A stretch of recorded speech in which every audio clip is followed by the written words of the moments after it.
Jadi, saudaraku, kita bisa melihat kecepatan terjadi.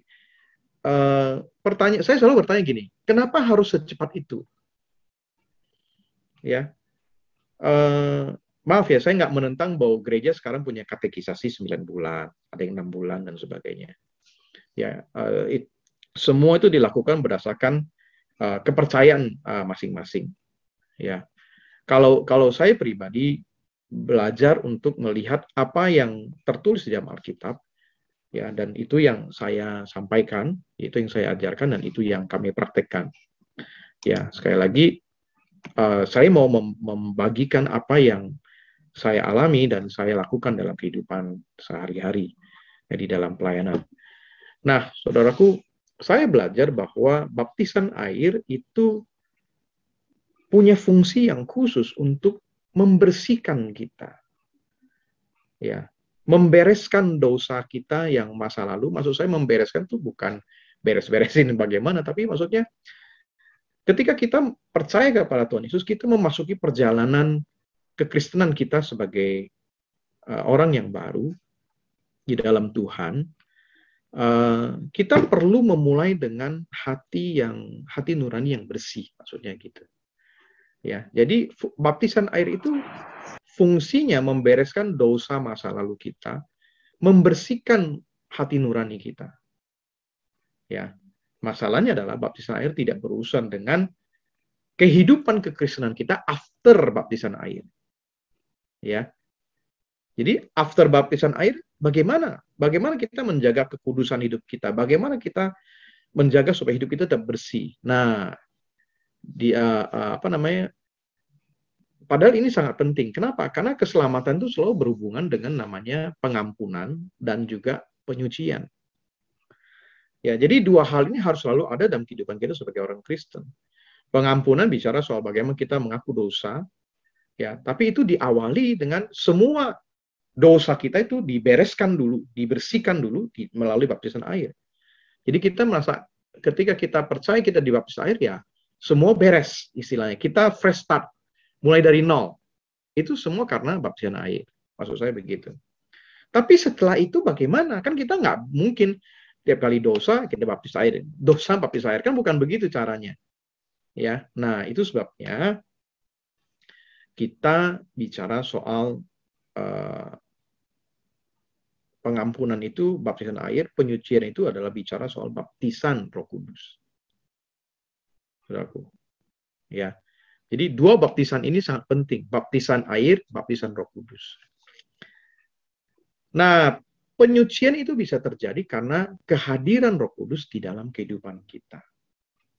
Roh Kudus mengurapi kita,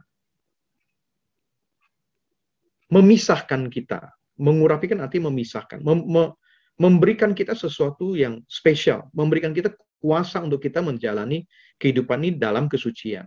Dan kemudian dia memenuhi kita. Ya, ini istilah-istilah yang kita ambil di dalam perjanjian baru, mengurapi kita, memenuhi kita, memberikan kita kuasa, ya, sehingga saudaraku kita bisa menjalani kehidupan kita ini dengan cara Tuhan, ya. Tanpa kehadiran Roh Kudus dalam kehidupan kita, kekristenan kita tidak akan beda dengan agama-agama yang lain, Bapak Ibu. Ya. Nah, saya mau bicara ada 5 dampak, ya, sambil saya akan membagikan beberapa kesaksian tentang kehidupan saya juga. Ya, saudaraku, ketika kita mengalami baptisan Roh Kudus, ya, kita dipenuhi Roh Kudus, kita diurapi Roh Kudus. Jadi begini, saudaraku, buat saya pribadi itu istilah-istilah yang sebenarnya kurang lebih sama sebenarnya. Ya. Kalau saya mengerti bahwa materi yang diberikan kepada saya itu, penulis itu menceritakan bahwa masing-masing ini ada bagiannya dan ada artinya tersendiri. Tapi Bapak Ibu, buat saya pribadi, kita diurapi Roh Kudus, kita dipenuhi dengan, kita diberi kuasa Roh Kudus, dan kemudian kita dipenuhi Roh Kudus. Itu sebenarnya istilah-istilah yang menurut saya sama artinya. Sama seperti misalkan hadirat Tuhan, kehadiran Tuhan, takut akan Tuhan, sadar akan kehadiran Tuhan. Buat saya itu sebenarnya artinya sama-sama aja, saudaraku. Cuman maksudnya tergantung sudut pandang orang dan bagaimana orang menafsirkannya. Tapi sebenarnya sama aja, sama seperti kita lihat gajah seperti ya orang buta lihat gajah kan, pegang kakinya ya dinding, pegang perutnya kayak dinding, pegang ekornya kayak gajah kayak ular, pegang ininya belalai, gajah kayak pipa. Cuma masing-masing itu punya sudut pandang sendiri. Nah, buat saya bagaimana kita diurapi Roh Kudus, menerima kuasa Roh Kudus dan dipenuhi Roh Kudus itu sama-sama aja buat saya secara pribadi. Kenapa? Ya ini kehidupan yang saya alami, saudaraku. Ya. Nah, ada 5 dampak. Semoga kita dapat semua ya sebelum waktunya habis. Saudaraku, yang pertama itu confidence. Ketika kita menerima baptisan Roh Kudus, kita tahu Roh Kudus hadir di dalam hidup kita. Maka hal pertama yang kita akan terima itu namanya confidence. Ada sebuah keyakinan dalam hidup kita. Nah, saya mulai cerita nih. Saya ini kan memang sekarang saya pulang ke hometown, kampung saya, Kota Singkawang ini. Ya gereja saya, ya keluarga kami orang Kristen. Ya, kakek buyut saya bukan. Ya, mereka orang Cina asli, totok sini datang ya bukan orang Kristen. Tapi dan mereka dihormati karena mereka punya ilmu bela diri. Mengusir perampok, orang jahat datang ke kampung, mereka usir itu. Sampai akhirnya mereka karena dari sana mereka punya ilmu pengobatan dan sebagainya. Sampai akhirnya mereka sakit, nggak ada jalan keluar, puji Tuhan saat yang sama. Nah makanya ini waktunya Tuhan. Misionaris orang Amerika datang, bertemu, kemudian ditanya mau didoakan sembuh. Sejak itu ikut Tuhan, percaya kepada Tuhan. Saya bersyukur ya. Terus kemudian kakek saya dari pihak mami saya memang salah satu pendiri GKKB di Singkawang ini, salah satu perintis lah kalau boleh dibilang begitu. Ya, jadi kami keluarga Kristen, saya bersyukur. Oma saya seorang pendoa yang luar biasa. Turun ke mami saya sekarang. Ya, luar biasa. Tapi masalahnya, saya kecil sekolah minggu, saya tahu saya orang Kristen, tapi saya merasa